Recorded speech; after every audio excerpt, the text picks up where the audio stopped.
Hello and welcome. It's wonderful to see so many people here. I'm broadcasting to you live from the UK where it's kind of quite dark and wet and just gone 1 a.m. So I hope you're experiencing a warmer and sunnier and brighter part of the world there.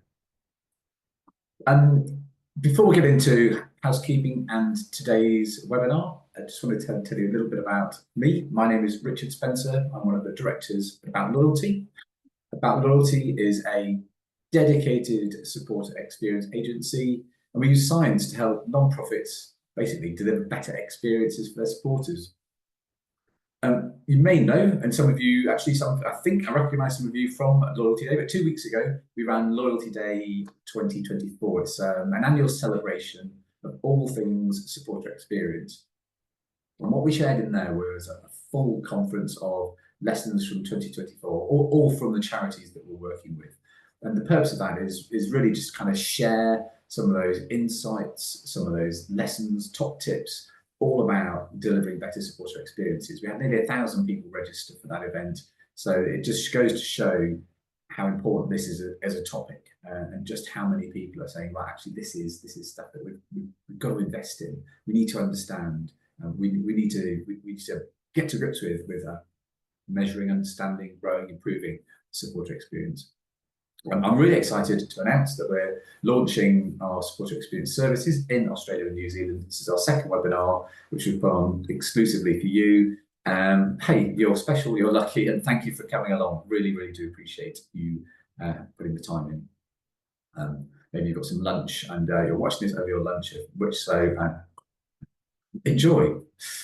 A little bit of housekeeping to start with. We're going to be here for 1 hour up until 1 p.m. and that's going to include some type of questions. And please do introduce yourself in the chat. So we've got the chat should be working as much as anything. That's to check the chat is working, because we may want to use that a bit later on. But please do introduce yourself in the chat. Let us know who you are, where you're from, and also the Q&A is open as well. So if you're able to use that, and if you have any questions at all, hold on a sec, and let me switch on the chat. Switch itself again. There we go. I've switched the chat on, so you should now be able to introduce yourself on the chat. Please do. And yes, any questions you've got, pop them in the Q&A. I'll keep an eye on what's going on in there. And you may have spotted there's a QR code there. It's going to crop up again, I think, just once through the webinar. But essentially, if you take your screen grab, go to that QR code, it takes you to appointment scheduling kind of page, because actually this is great having so many people here at a webinar, but we'd also really like to see you, meet you one-to-one in person if possible, and that's just a chance for you to book an appointment. Excellent, the chat's kicking off and people are coming in, streaming in, more people are streaming in, which is great news. I've talked about Loyalty Day, so what's going to happen today? Something you're going to hear a little bit about today from our speakers is the Chase Index. You're going to hear about it a few times. And essentially, this stands for Charity Supporter Experience Index. It's our way of measuring clearly and succinctly how good your supporter experience is. In fact, that was the title of this year's Loyalty Day. The question, how good is your supporter experience? More than that, we're a community. A growing and exciting community of non-profits working together to improve all of the experiences they offer their supporters. I'm really privileged to work with the charities on this page here, or some of the charities on this page here, and more. The people here they're kind of leading thinking in how do we understand what a great supporter experience is, and then how do we go on and deliver it. And I can do no better than put it in the words of David, who when he was at Prostate, he's been one of our Chase Index members, and he said, as he always continues to say, the first thing I recommend non-profits do is join the Chase Index and start measuring the supporter experience. We should all be doing this. I've got a snakes and ladders board up, because on snakes and ladders, you always want to land on that ladder that helps you jump to the end, and that's essentially what the Chase Index is. It's a quick, direct route to really understanding your supporter experience. Yeah, and that's what David says. So yes, it's a community. Yes, it's people, but the Chase Index is bonded. Our members are bonded by a deep understanding of supporter experience, and together we measure objectively the quality of the supporter experience using industry standard loyalty. So we have a really clear measure. We can then diagnose the experience. So we can say, understand where it's doing well, where it's doing less well, because we're benchmarking different aspects of the experience. And we can learn from the community as well. So we share ideas, lessons, successes, failures, and results. And you're going to see some of those today from some of our members, which is great. And then we work with you to take action on priority areas to improve the experience and ultimately grow income, because that's exactly what we want to be able to do, increase the support, deepen that relationship. So I've talked already about kind of what is the supporter experience. And for those of you who know us, we always start with the heart, and that's because supporter experience, it's all about feelings. Think about the contract you make with your supporters when they start making a donation, however they support you. The promise that you make together with them is that you will change the world. It's a huge promise, and there's a sort of a comparable expectation around the experience that your supporters will get from there. Fundamentally, what your supporters experience from you as a non-profit has deeply emotional and personal value to them. Then it's this huge bond, this really important bond, and it's deep and profound.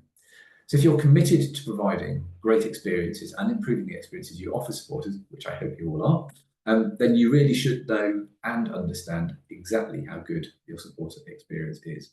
Really, really important point to make. One of my colleagues, I think later says, if you can't measure something, you can't improve it. But actually, by measuring something, not only do you change it, you also change how you think about a thing that you're measuring. So I think it's important just to highlight what is key to a good experience. Say you're going to hear from 5 speakers, and each one's going to have it's going to be split into 2 parts. The first part will be what kind of their background, what they've done, and the second part is their key tips on experience and different aspects of supporter experience. But actually, what is key to a good experience? Because you're going to hear some of our speakers talk about commitment. You're going to hear them talk about satisfaction and trust. Commitment commitment, satisfaction, and trust are the 3 things that matter most. They are the 3 types of parts of their emotional experience that you should be nurturing and unleashing in your supporters. And so the first of these, commitment, is all about having those shared aspirations for a better world. So imagine you're standing arm in arm with your supporters, you're both looking at that, where you want to go, the change you want to make, and you're bought into that. And this is the contract you've made together to change the world. It's your purpose, it's their purpose, it's a real sense of where we're going, and it's that kind of our work, our goal, and our relationship all together. The next driver of a good experience, next element of good experience, is satisfaction. This is treating your supporters really well. It's understanding who they are, knowing what they like, how they like to be spoken to, how they like to be thanked, understanding why they offer their support to you, because they will all have their own reasons. And the third one is trust, which is a combination of integrity and impact. And integrity is all about you, who you are as a non-profit. You're safe, you're reliable, you can be trusted. And when you say you're going to do something, you do it. You stick to your promises and principles. And finally, impact is the other part of trust, which is your supporters can see the difference that you're making in the world. Together, you can see that progress that you're making. And the idea of together also comes through in a number of the presentations this afternoon. We can measure commitment, satisfaction, and trust, and when we combine those together, we get loyalty, and that's how we can provide that industry standard measure of loyalty, which we can use to benchmark, etc. And a really important note, and again, this does come up later on, one of my favourite points, which is don't be shy about making that link between the supporter experience and income, because a 1 point increase in loyalty, so improving the supporter experience by 1 point on average, leads to a 20% increase in income and a 9% increase in legacy intention for gifts and wills over 3 years. So that's a really important stat to kind of remember and note down and share with your colleagues. Excuse me. And actually, those three words, commitment, satisfaction, and trust, and those claims of 20% and 9% over 3 years, might seem quite bold by themselves. But here's a second QR code, a different one. So you can access a report that goes into this in a lot of detail, and if you want to know more about that. But for today, all you need to know is that, hey, supporter experience matters. We can measure it, and it can, if we focus on commitment, satisfaction, and trust, we can grow income and legacies, gift to the world, which is all good news. I have one final point on this this piece here, which is that loyalty is not what people do. So it's really easy to think of loyalty as like engagement or open rates, or the number of times people give. It's sharing something on social media, campaigning, upgrading, all of those different things. These are not loyalty. These are the positive consequences of high loyalty. So when people have that deep personal and emotional connection with you, they will do these things with you and for you. And actually, it's that sequence that matters, and it's that we've measured. So loyalty is why people do these things. It's the feelings of commitment, the feelings of satisfaction and trust that lead to long-term support. So I just wanted to add this one in because it's important to note that, it is about feelings. The stuff that we measure here is that emotional connection that people have with you, that your supporters have with you as a non-profit. Finally, one last slide. I wouldn't be doing my job if I didn't say, hey, join the Chasing Death community. We do some great work together. There's a QR code. Find out more, get in touch. But I know that you're here to hear all of those lessons from this year. So this is lessons from 2024, and there's a selection of our amazing charity members who they've spoken for us, and they're speaking for you today. These are recordings, of course. I've not dragged 5 people out of bed in the middle of the night to speak to you. So they very kindly put these recordings together for you. And these are, as I say, these come from Loyalty Day, and these things that we're showing today are my key personal takeouts from Loyalty Day. Loyalty Day is the full set of sessions. Here they're just a small number of snippets that I really wanted to share with you. So first up, we're going to have Emma Smith. She is Senior Voice of the Supporter Manager at British Red Cross. She's going to be talking about listening to your supporters. So really, and also how to start out simply. So not taking on too much. And there's some really great things in there that you can do at different stages of what she's going to be talking about. So that's great. We then have Jo Dunsford, who is Global Director of Fundraising and Communications at Animals Asia. So a bit of a spoiler alert, Animals Asia has the best supporter experience, the highest loyalty score of supporters anywhere. And she's going to talk about the culture at Animals Asia and what they've done to really bring about, create this space where those amazing experiences just happen, which I think is really inspiring. We get loads of great feedback about Animals Asia. Next up, we'll have Giannina Walsh, who is the Supporter Experience Manager at Dementia UK. She's been taking their organisation, Dementia UK, on an incredible journey, and about 18 months in, I think, at this stage. But how you go from having no supporter experience focus and strategy all the way through to developing a supporter experience strategy and spreading it across the organisation. So some great tips there. We then have Jenna Alcock, who is, as you can see, she is Head of Supporter Experience Breast Cancer Now. And she's been working at Breast Cancer Now for 18 months, and she's been working on how to get the leaders on board. So working with senior leadership and understanding, and she actually painted a really clear picture of why it's sometimes quite difficult to get senior leaders on board. And she's got some great tips as well in terms of how you think about that stuff that you can do. Really good. And then our 5th speaker is Natasha Evans, Tash, who is our supporter experience lead here at About Loyalty. And she's got some more top tips to get you started. So by the end of, by 1 o'clock, by the time we've finished today, this afternoon, this lunchtime, you will have hopefully notepads, whatever, however you take down your notes, but loads and loads of tips and ideas on what you can do to improve your supporter experience. As I say, these talks, these presentations are extracts from Loyalty Day, my key personal favourites. But you can, of course, watch the whole conference, head over to our website or our YouTube channel. You can find it on a friendly internet near you. So please do that. And we'll, yes, I'm sorry, I've just been slightly distracted by the chat. Someone's asked if the slides will be shared. We'll share the recording. So this recording will be shared with you and anyone who didn't make it, which obviously you can use as you wish. So yes, that's we're going to be sharing the slides through the means of recording. So first up is Emma Smith, and I've said here start by listening. And when I wrote those words, it was because that's what Emma's talking about, but it sounds like an instruction to you. It isn't supposed to be. As I said before, Emma Smith is the senior voice of the supporter manager, and I think that is my new favourite job title. And she talks about the importance of listening. Emma makes this really simple. And as we listen to Emma, I'd like to challenge you to just write down one thing that you can do that you've heard Emma talk about in her talk. Over to you, Emma.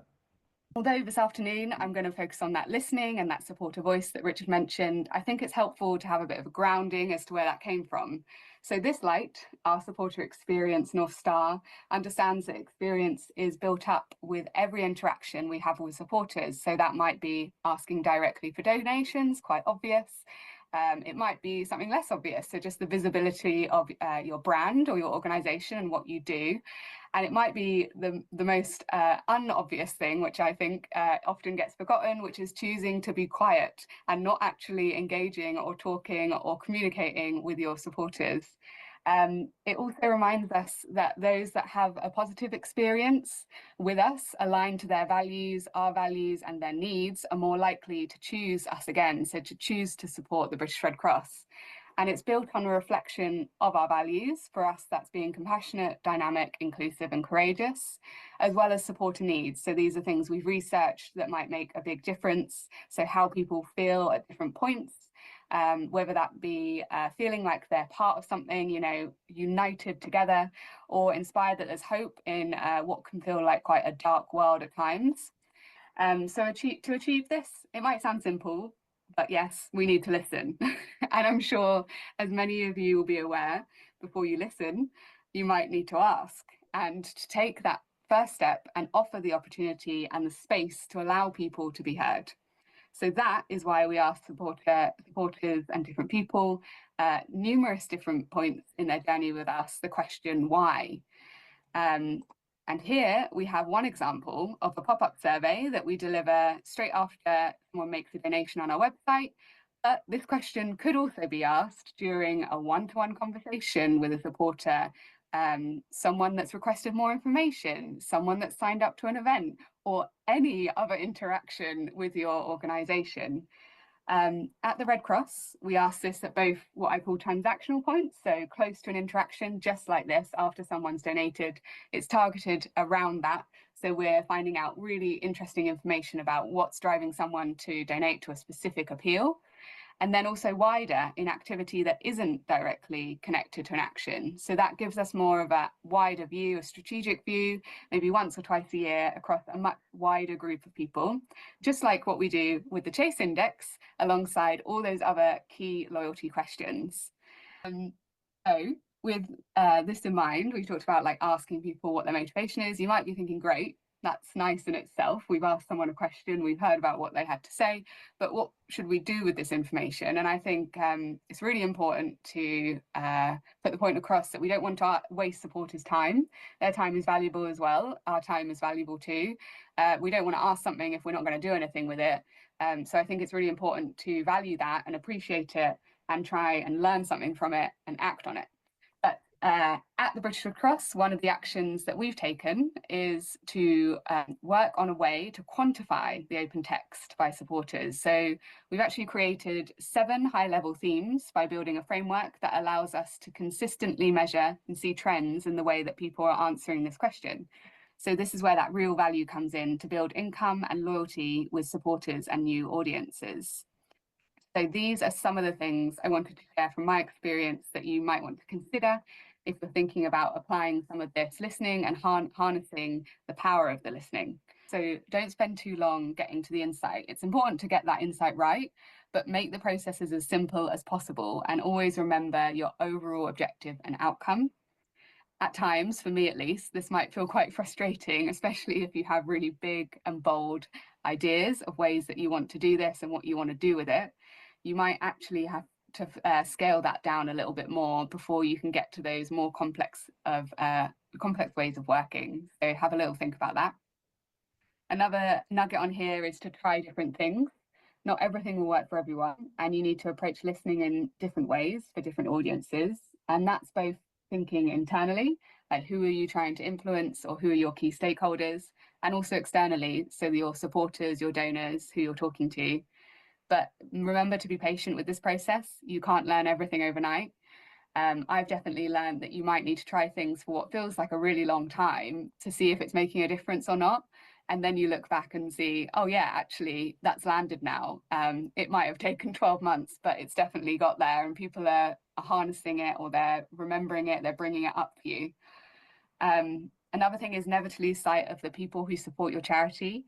I think that goes without saying, but how might you actually amplify your supporters' voice across your organisation? I think everyone plays a really specific role in supporter experience, and each of this can build up and have a ripple effect, which ultimately will shape how your supporters perceive your charity and what then they are inspired to do with you.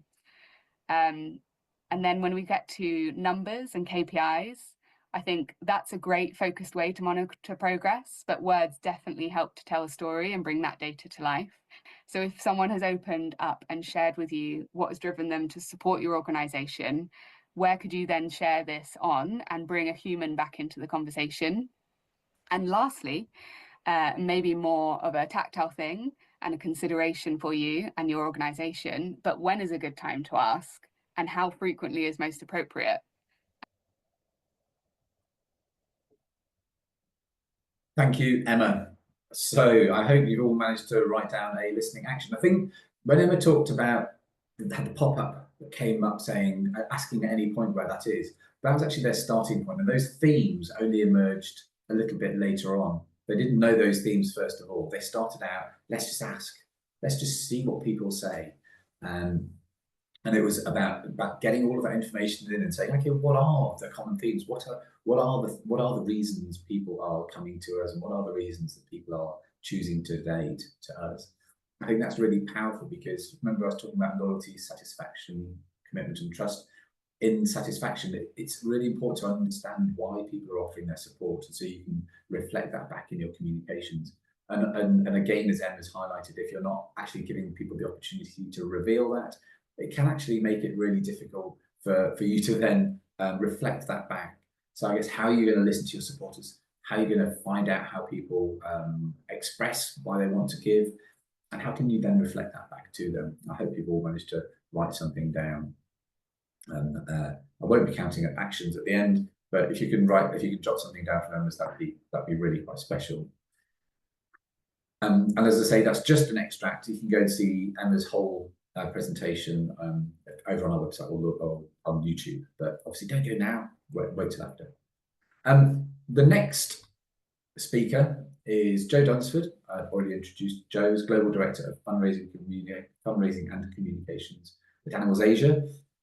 This non-profit, as I said, has the highest loyalty score, i.e. delivers the best support experience of any charity we have ever worked with.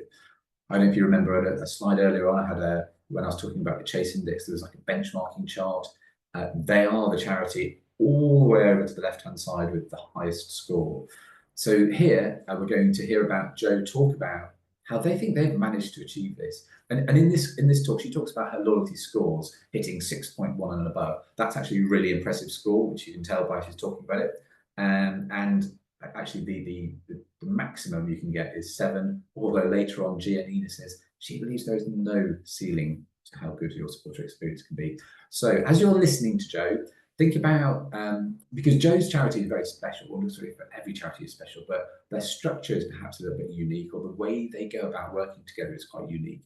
But a lot of the things that Joe talks about can be applied in any charity. So I challenge you this time to think about how you can bring some of Animals Asia magic to the nonprofit where you're working.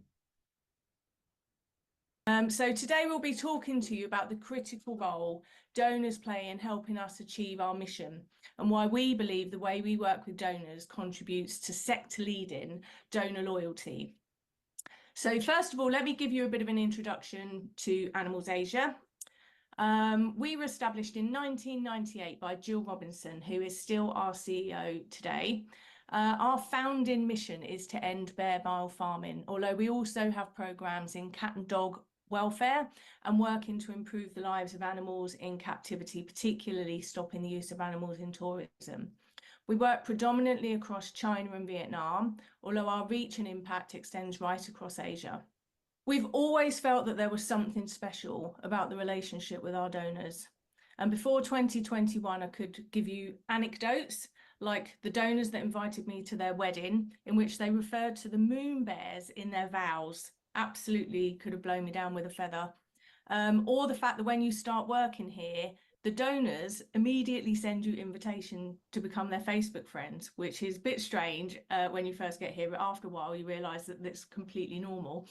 And so there's definitely something different about Animals Asia, but it wasn't until we took part in the Chase Index that we knew for sure something remarkable was happening. Here are our scores from the survey. When you take into account that few charities in the index score over 6 on any of these metrics, you can see that we are scoring high in all areas, and we ran the survey across our markets around the world. And in fact, Animals Asia is the only charity to score over 6.1 on all metrics, with the exception of our Asian donors who do traditionally perform a bit differently. We're hitting over 6.1 in all of our markets. So our way is not a strategy. It's purposeful in that we trust and believe we're doing things the right way, but it's not intentional in a strategic, tactical sense. We're not trying to hit targets or goals. We're cultivating an experience. But firstly, we understand that the organisation is on a journey towards achieving our mission. And that journey is what we all join, staff and donors, together. They're not simply donating to us, they're part of the team. And so because we see them as part of the team, and we talk to them in that way, which is open, honest, vulnerable, they're on the inside walking the walk, not the outside hearing the talk. And that makes us completely visible and accessible. Many of our donors of all segments have direct contact with Jill. If they email her, she personally emails them right back, as will I, as will our programs teams. Donors reach out and we reach right back.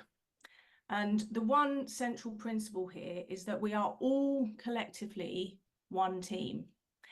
And so what are the main takeaways which you all might be able to use back at base? First, and I think this is really important, and we can't overemphasize this enough, you need to understand that trust is a two-way street.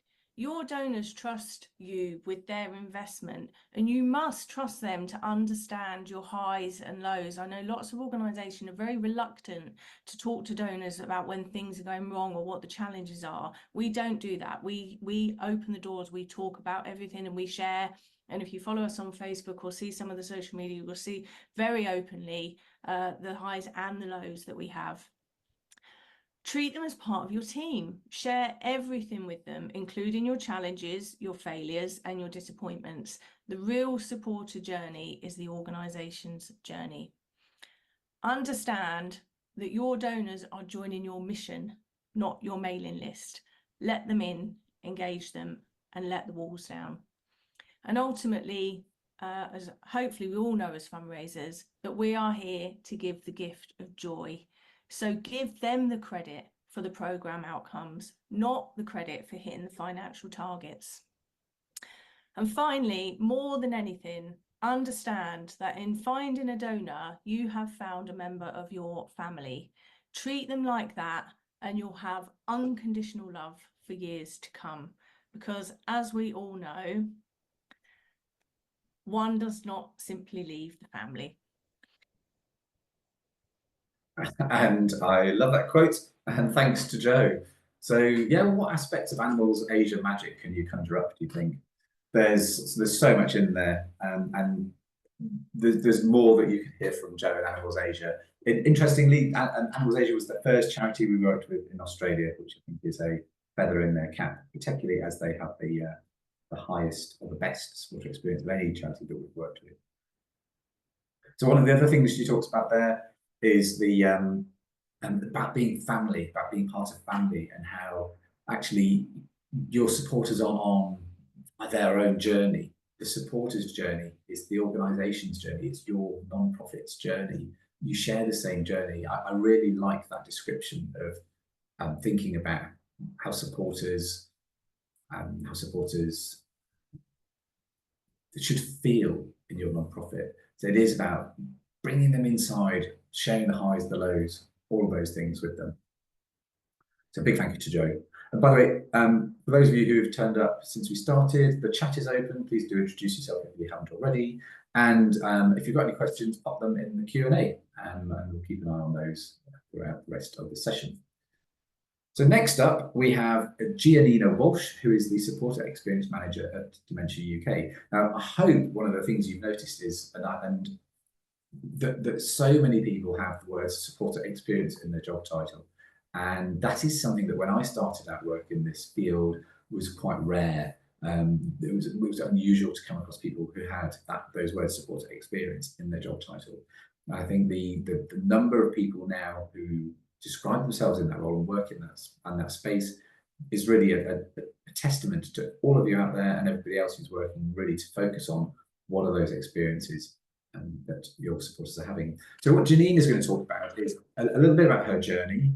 She is a team of one, and about developing a supporter experience and ethics strategy at Dementia UK. So she's got a great structure for a bit of context, great structure, and then some tips and takeaways as you've seen before. And as before, you can see Gina's whole presentation on the recordings today. These are my personal takeouts, my personal favourite takeouts. So Dementia UK are a specialist dementia nursing charity that is there for the whole family. And we provide free, life-changing and support and advice to anyone affected by dementia in various ways. So we have a website filled with resources and animal nurses where people can book time on the phone or in person. So March 2023 was the first time Dementia UK joined the Chase Index, and that was also the year that we launched our supporter experience strategy for the first time. And this year we are going into year 2 of our supporter experience strategy and of the Chase Index, and other organisational things that are happening. So we're developing a new 5-year strategy and are in the midst of a CRM migration as well. So how did we go about developing our first ever supporter experience strategy? So we developed it through conducting lots of sector research. So things like joining webinars and sessions today, finding out how other charities approach it, analysis of our database and our donors as well to see what our donor mix look like, who currently support us. Consultancy, both with independents and of course working with about loyalty, running lots of workshops internally, before finally forming a project group on board who are collectively known as the champions. So personal reflections on approach, my top 3, what I think has helped with implementation, particularly in the first year and a half. So number 1, champions. I can't really stress this enough, and how key champions have been in our particular context to actually get projects off the ground, things done, and to keep that sort of feedback loop in with the strategy about how supporters feel, providing insight and inspiration, And also just on their side as well, in helping to communicate the strategy outside of the supporter experience team, which is just me, and across the charity as well. So essential there. Building on our vision and culture. So a subtle one, but again, the guiding principles at the top of our strategy pyramid can be useful to help explain why we're trying to work in a specific way. And it has been a bit of a cultural shift at times. I'm not sure our culture has been completely supporter centric, and that has been a change. But for example, saying why we want to spend lots of time on qualitative research, looking at lots of survey results, focus group learnings, gathering all that audience insights. Well, why do we want to do that? Well, we want to build on our value of compassion and understand our supporters. Number 3, so consolidating insight. So again, just having that focus on trying to pull together all of our learnings from various sources, results reports, audience insight, etc., and creating that space to learn and reflect as well, which does sort of slow things down a little bit. But I think when an organization is growing quite fast, I think it's essential to try to build in the reflection space. And what has been trickier? So for sure, in the first year, sequencing projects and finding the right pace. So when I initially started at Dementia UK, I was there to launch a weekly lottery, look into a cross-sell strategy, and help develop the supporter experience strategy as well. So actually, the expectation was that we would start with a cross-sell strategy, but what we really needed to just do, I think, in that first year was just take a step back, gather all of the research, the learnings about our audiences first, and then try to look at the journeys touch point by touch point, getting welcome and thanking as good as we can. In other words, building loyalty and improving satisfaction before we can then take it to the next step. And with that has been managing expectations on that, on results as well, and what kind of results do we expect to see. So again, even though we are producing that biannual KPI report, it's important for me to communicate that report is a snapshot in a particular moment in time. It doesn't provide the kind of finite answer of how we are doing of our supporter experience, because it's a never-ending question, and in some ways I think supporter loyalty has no ceiling. And navigating structure. So again, being a person of one in supporter experience, I've had to sort of prioritize which stakeholders we kind of communicate with as when. So things like really like to work more closely with the Admiral Nurse team, people team as well. I'd say we really only started doing that in year 2. But for sure, what helps overcome navigating structure is having champions. Big thank you to Giannina there. That story of her journey, a team of one. What I really like in that story is that Giannina's journey started out being tasked with a cross-sell strategy. So if you cast your minds back to about like half an hour ago when I was talking about what loyalty isn't, it's not about transactions, not about cross-sell. Actually, those are outcomes of good supporter experiences, of good connections, good relationships. And actually what Giannina did at Dementia UK is made that case to show that actually it's the supporter experience that matters first and foremost, and that actually those transactions, that value, the income, the support will follow if you can focus on on getting that supporter experience right. So I wonder, how can Giannina's tips there help you take your supporter experience strategy to the next level? Have you got champions? And champions don't necessarily need to be sort of formal roles. They can be people that you spot across your organisation who really care about this stuff. or who really get this stuff, who you can work with, work alongside, to really kind of make the case for raising the importance of supporter experience. Or if you already have a highly developed supporter experience strategy, it's about taking it to the next level. And Giannina talked about that as well, as taking it to the next level. There is no ceiling to supporter experience and to loyalty. Next up, and that's a big thank you to Giannina. Next up, we've got Jenna Alcock, who is Head of Supporter Experience. There's another supporter experience job title, love it. And she is at Breast Cancer Now. This is all about getting everyone on board. And she casts some light on supporter experience and creates some, I think she described it really quite clearly. It makes it easy to understand why sometimes it can feel difficult or it can feel big. And she simplifies that and provides some top tips as to how you can maybe overcome that. And I think everybody has challenges with.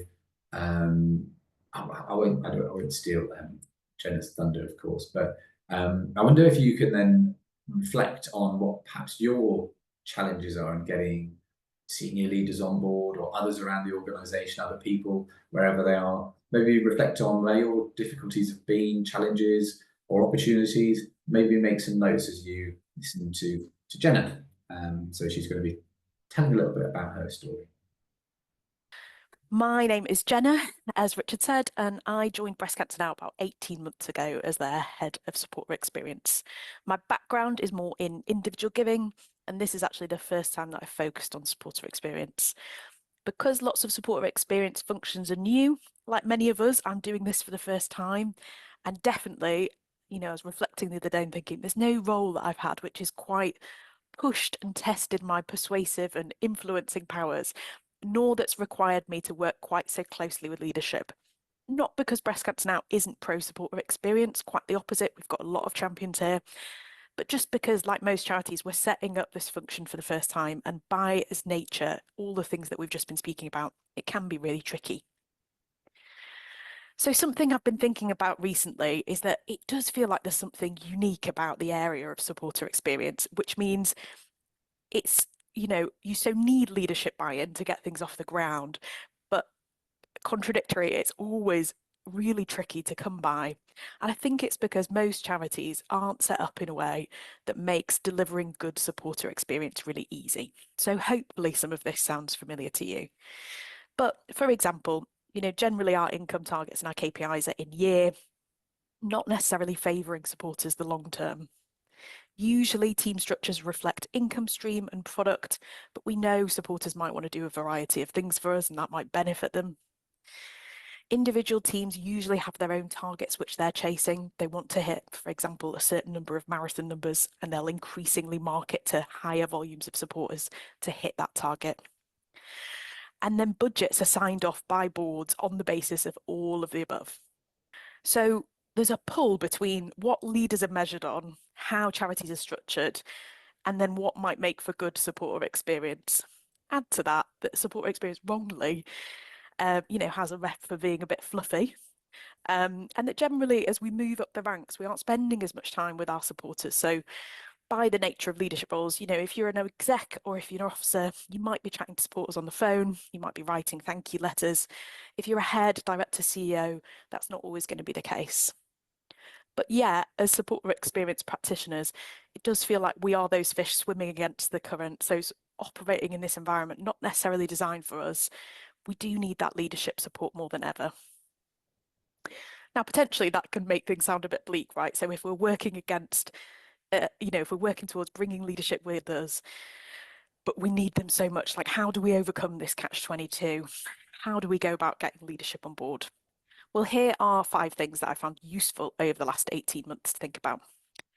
So my top takeaways and reflections from the last 18 months: make supporter experience relevant to your leadership setting and organizational strategy. Think about how it solves a problem and make sure it's the thing that people are talking about at the top and reflect that in your language that you're using. Make that link to income and don't be shy about it. Use the sector research, and if you can, work with your data team to make it relevant to your setting. Use a supporter experience model so people feel like they can pin something, measure something, make it feel less nebulous, less fluffy. Reconnect leadership with supporters for cut through. So use those brilliant quotes, use those examples. do that at every available opportunity.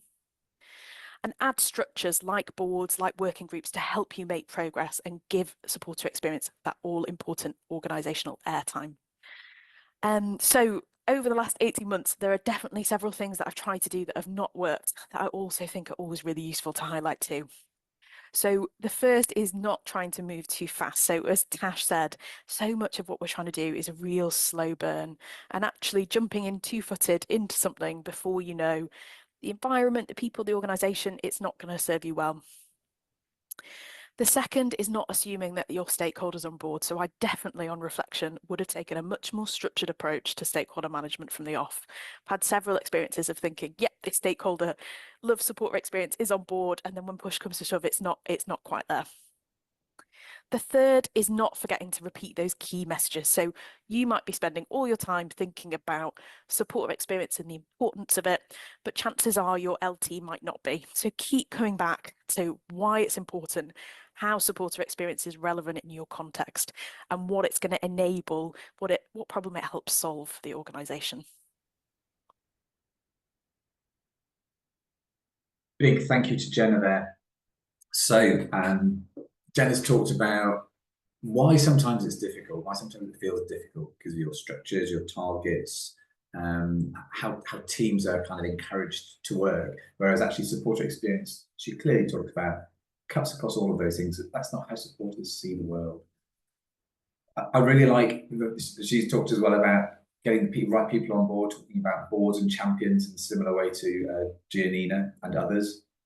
So this is important. It's about identifying those people across the organisation who think like you do, and she also talks about making that link with income, and don't be shy about it. So I referenced that earlier on, and I think that's really important. She talks about how can you make it relevant for different people in your organisation? How can you make it relevant for your finance director or that equivalent role? Actually, this stuff really matters. If you're talking about investing to create value so that you can have more impact in the world, actually, we've got to get this stuff right. We have to get this stuff right.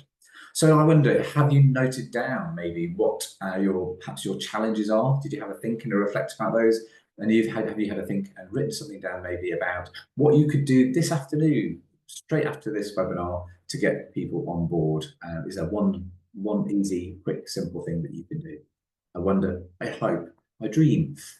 Okay, and next up we have Natasha Evans, who is the supporter experience lead at About Loyalty here. So Tash has put together some top tips, which consolidate some of the stuff we've heard, but there's also some new things in there as well. It's just stepping right back and thinking about, how can we make it easy? What are the things?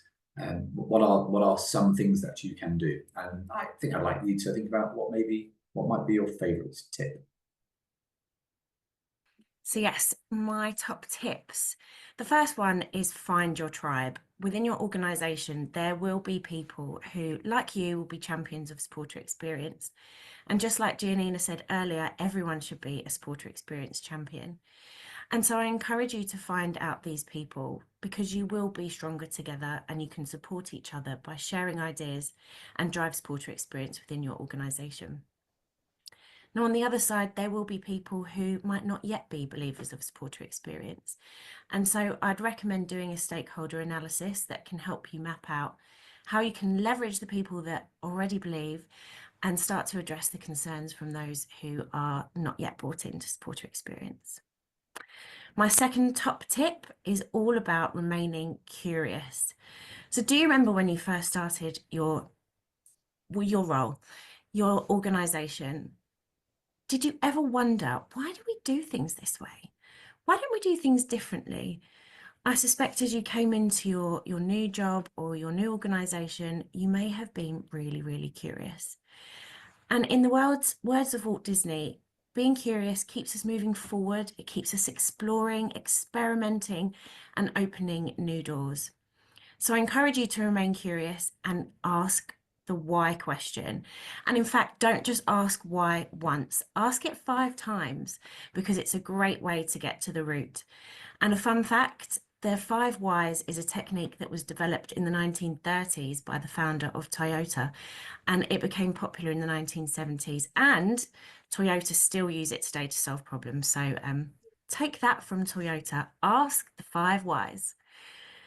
My third top tip is that a little progress every day leads to big results. So why are you seeing a big old ship on the screen? Well, because a colleague of mine in the past said to me that driving supporter experience is like turning a massive ship. It can take time, and that quote really stuck with me, that piece of advice, because it can take time to see results, but a little bit of progress every day can lead to change. And if supporter experience feels overwhelming, what I'd recommend that you do is break down your actions into manageable steps and chunks. And also, don't give up. You can do it. You can do it. My next tip is being aware of supporter experience scope creep. So I feel like everything in some way, shape or form could actually fall under supporter experience. And it can be easy to try and find yourself trying to do and fix absolutely everything and taking every single piece of that puzzle on yourself. And that can become really unmanageable. So focus your efforts on the actions that will make the biggest impact on your supporters. And this should be your guiding light if you ever find yourself stuck in a supporter experience hole. And the last top tip is that you're not alone. And with more and more charities investing in supporter experience, there are people out there who are in the same boat as you. There's a community of us, and we're really warm and a welcoming one. And our door at About Loyalty is always open. You've taken a great step today to come along and join us. So I'd encourage you after today to keep listening, keep learning, and keep sharing. So to summarise, find your tribe, remain curious. A little progress each day leads to big results, so don't give up. Be aware of the scope creep, and you're not alone. And of course, being a little bit cheeky here, but I do have one final bonus tip, which is whatever you do, measure the supporter experience and make sure that it's factored into your targets and KPIs. This is something that we can help you do at the Chase Index and at About Loyalty. We can be your critical friend. We have a growing community, and we can help you in your supporter experience journey. Thank you, Tash. So I've asked her, which is your favourite tip? I think there were loads of tips, but from Tash's, I actually really like the moving the tanker, moving the big ship. Not because it has a sense of inertia or it takes time, but actually the other way that Tash is looking at this. So it's all, I don't know if you've heard of the phrase, the power of tiny gains. So making small steps each day, they are cumulative. So you make a small improvement in one product area, make a small improvement in one part of your journey, make a small improvement to the experience of another supporter. Those things stick and add, and over time, it doesn't take long before you're making all those small steps and those small changes. You have a really, really big impact. And of course, I am going to say as well that yes, I also think that Tash's final tip, which was join the Chase Index and measure the supporter experience, that was also obviously a great tip and one that I would love everybody here to do. But on that, actually, we are coming over to Sydney in February next year, and we'd love to meet all of you. And obviously, there's going to be probably not enough time to meet all of you, which would be great. So we'd also like to meet you beforehand as well. So I would like to invite you to join our community, and as a member of our community, we'll audit your supporter experience. We can set those baseline measures. We can benchmark. We can help you improve the experience. As a member, you get 12 months to all of our data, insights, the community, the workshops, the events, everything that's there. And if you want to have a chat about any of that at all, use the QR code. Do get in touch. We can have a meeting either now or we can wait until we're coming out to see you in February. So we're very excited to come and see you. So just wanted to just finally say a big thank you to all of our speakers today. So that's a big thank you to Jenna, to Tash, to Joe, to Emma, and to Giannina. They've all been absolutely brilliant in terms of bringing their thoughts, their ideas, their insights, their tips for us here today. And if you have any questions at all, please do get in touch. You've got our contact details. My name's Richard Spencer. I'm Richard at about-loyalty.com. If you want to contact me, really happy to answer any of your questions of anything you've seen here today. or if you're interested in finding out more about the Chase Index and getting involved, or would like to meet up either before the holidays, in the new year, or when we're out in February. I'd be really delighted to see you all. And as I say, the recording for this this webinar, this lunchtime session, we're going to make available to you. We'll send out a link to you in the very near future. And we'll be in touch very soon. So thank you all so much for your time. I hope you managed to write down at least 1, 2, maybe 3 really good things. And I look forward to seeing you either at the next webinar, at a meeting, or in person next year. Take care and enjoy the rest of your afternoon.